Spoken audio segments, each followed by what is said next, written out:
Hello everyone, my name's Cliff and welcome back to my channel. This is Cliff's Dark Gems. And if you're new here, welcome for the first time. And today we're going to just give a quick reading update for the month of May. And I'm going to tell you a short South African ghost story. Stay tuned.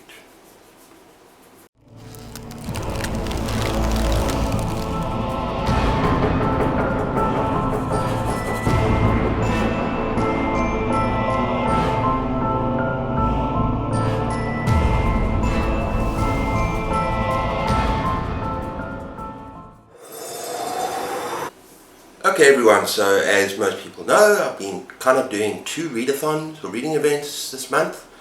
Maybe not to the extent that most people are, but it's been fun. I've been looking at Zombiethon, been looking at Horror Mayhem, and yeah, I'm going to talk about a few books today. Also going to talk about the very first week of Horror Mayhem. I think there was a prompt about local horror. Now, being South African, there is very little in terms of local horror. I think I was recommended one novel, but it's a long novel. So what I've decided to do, and I'm going to do it just now, not just yet, is I'm going to tell you a South African ghost story, which might be the start of many. So stay tuned. Okay, what am I busy with at the moment? I'm busy with Isolation Stories by Jason White. Better known as, for his channel, Jason's Weird Reads. And I haven't really got that far into the book yet, but I'm very excited because I'm going to be having him as a guest on my channel next month. So we're going to have an awesome chat and I'm going to talk about his book. So yeah, stay tuned for that. Okay everyone, so unfortunately I've got one DNF for the month, and that is Plants vs. Zombies Lawnmageddon. Now, just to make it clear, yeah, this was kind of a read for Zombiethon. I thought it would be a cute middle grade book, and it's kind of a comic graphic novel, but it just really didn't do it for me at all. It didn't hold my attention, didn't really have much substance. Now, look, Plants vs. Zombies, the game is so addictive, but it's a tower protection, what do you call it, I don't know. Yeah, it's a certain kind of game. And the graphic novel just is completely different, and it's just a bit chaotic. But the other problem was that it doesn't work for me on a Kindle, because it doesn't work for me, a graphic novel doesn't work in black and white when there should be colour. Just doesn't do it for me. And the fact that it's aimed at children, really, I can go for YA books, I love some YA books, but this is a really young book, so it just wasn't for me. Okay everyone, so we're going to now I'm going to read you a ghost story with some nice visuals, so I'll see you on the other side. Let's talk about the Cape of Good Hope. It is located at the southernmost tip of the Cape Peninsula, also home to Cape Town, South Africa. It was named Good Hope to attract sailors on the sea route from Europe to Asia. However, it was also originally named the Cape of Storms, and rightly so. I will not go into the environmental forces or factors that give rise to these storms, but they are truly terrifying. And there are plenty of shipwrecks which act as evidence to this fact. And if you ever visit South Africa, you can see them yourself. Now let's talk about the ghost story. The Flying Dutchman tells the story of a sea captain struggling to get around the Cape of Good Hope in the face of a ferocious storm. High winds, huge waves, just terrible weather. His crew urged him to find safety, to find harbour, but he refused to turn back, stubbornly defied the elements and cursed God. As a result of this blasphemy, both the ship and crew are destined to sail forever without finding port or rest until doomsday. The Flying Dutchman is said to materialize as a ghostly glowing ship. However, its sighting of the ship is a sign of terrible misfortune to come. In a little twist, The ship does make attempts to make contact with other travellers, even sending out small boats on the ship.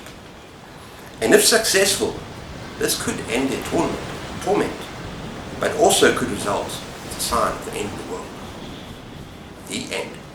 Okay everyone, so that's my first effort of telling anyone a South African ghost story, but there are quite a few interesting ones in this country. So if you would like to hear more, yeah, let's start a little bit of a series mixed up with my other videos, or just intertwined with my videos. That could be fun. So yeah, and the next book I'm going to talk about, and already these are all 4 or 5 stars. I thoroughly enjoyed myself with these books. And first of all we got Ray Bradbury, From the Dusk Returned. Now you know I love Ray Bradbury. I love his prose, excuse me. He's just so imaginative. He's got such a lyrical, yeah, as I say, kind of prose. And this is a stunning story, or like a collection of short stories, all connected with this eternal house and its occupants who travel by night. They only come out at night, travel on foot through the forest or by air. You've got vampires, you've got a vampire in its coffin, you've got these Egyptian creatures, you've got this person whose mind can go out absolutely anywhere and exists in this Egyptian sand in this house. So you've got all sorts of weird and wonderful creatures. But in this particular book, their home, their lives are at threat. Because the world is moving on. The world is changing, and people just don't believe in those things anymore. Now yeah, this is a fantastic story. I only gave it 4 stars on Goodreads because for me it just didn't all gel together as it could have. Some of the stories were absolutely brilliant. Some of them kind of got lost a little bit. But it's still a beautiful novel. Well worth it. And that is From the Dusk Returns. Okay, the next book that I finished is 10 Tales of Transformation from Gareth Howells, better known on Booktube as Book Songs and Other Magic. And I really enjoyed this. And in a way it was surprising because it was outside of my comfort zone. I did have a chat with Gareth earlier on one of my live videos. But after finishing this book, I must say that there are very few stories that I did not enjoy. In fact, I think this kind of goes from average to really good. And they're all tales, obviously, about transformation. Some of them are philosophical, some of them are kind of thought-provoking, some of them kind of really make you, I don't know what the right word is, it just feels something inside. Not so much nostalgia, but yeah. And then some of them are just downright hilarious, particularly the first one, which I thoroughly enjoyed. And yeah, I'm just going to talk about my top 3 here. And the first one was called Whatever Happened to Ethel Pinchworthy. And this is kind of really weird Douglas Adams Hitchhiker's Guide to the Galaxy kind of story about this old eccentric woman who gets taken up kind of in a spaceship, probing. No, I'm not going to go there. But it's really funny. It was just so enjoyable. The next one is Miss Audacity. It's kind of a scary sci-fi thing. And it's actually kind of terrifying about something that creates like a fun fair. Sort of a really weird, sort of outer in the universe, this planet, and these people go there. And they go on this machine. It's kind of grants, you get hooked up almost like I suppose, virtual reality. And yeah, things go wrong. And kind of scary. I really enjoyed it. And then the last one is We Need to Talk. So what would you do if the devil comes knocking at your door? Or not so much a devil, maybe death. And he's got a plan for you. But he says, it's your time. It's your time. But yeah, there's some really good stories in this book. And I highly recommend it, that you check it out. And I'm not just saying that, but I actually had a lot of fun with this book. So yeah, that is 10 Tales of Transformation. Okay, next up, as part of my prompt, the second week, which is a movie prompt. I know you're supposed to have books for the whole week connected to movies, but this is my one.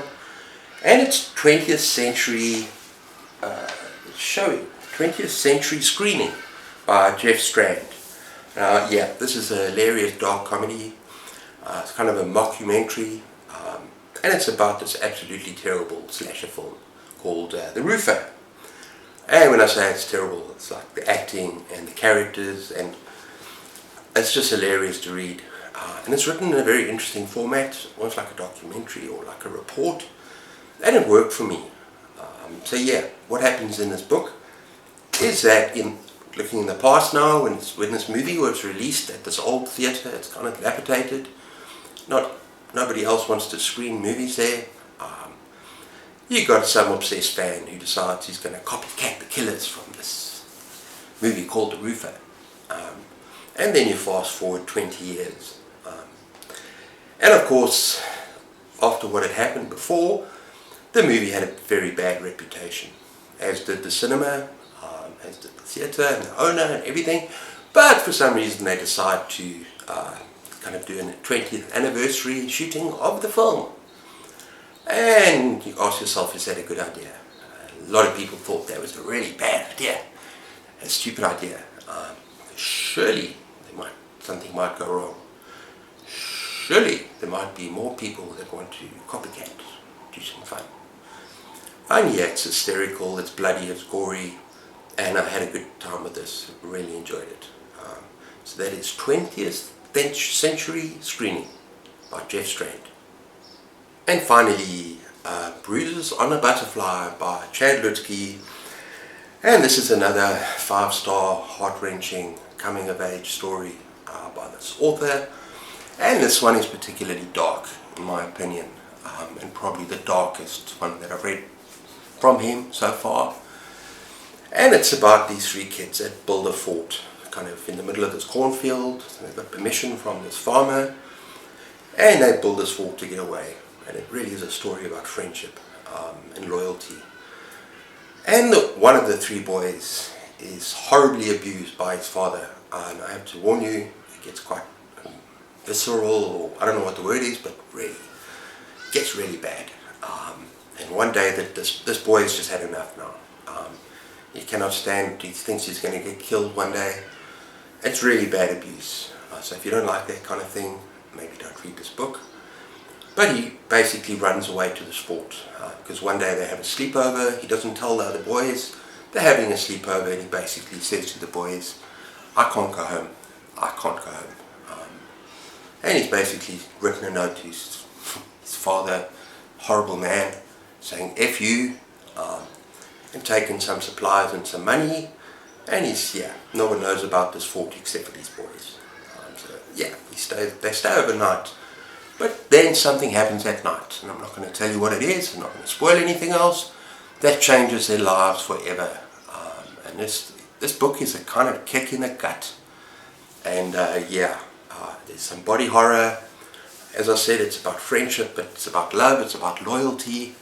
It kind of made me really emotional at the end. I can't really say anything more about it. No, I just love this author. But nothing really has actually lived up to Skullface Boy. That's my favourite by a long shot. But still, this is a powerful story. And this guy writes children so well, and coming of age stories so well. So yeah, that's Bruises on a Butterfly. Okay everyone, so I hope you enjoyed that. Let me know if you've read any of those books. Let me know down in the comments below. And be sure to let me know if you want to hear some more South African horror stories, South African ghost stories, because there's plenty of them in this part of the world, and it'll be fun to chat with you. So yeah, leave a comment down there. Lovely to engage with you, and take care of yourselves. Until next time, keep those pages turning, and cheers.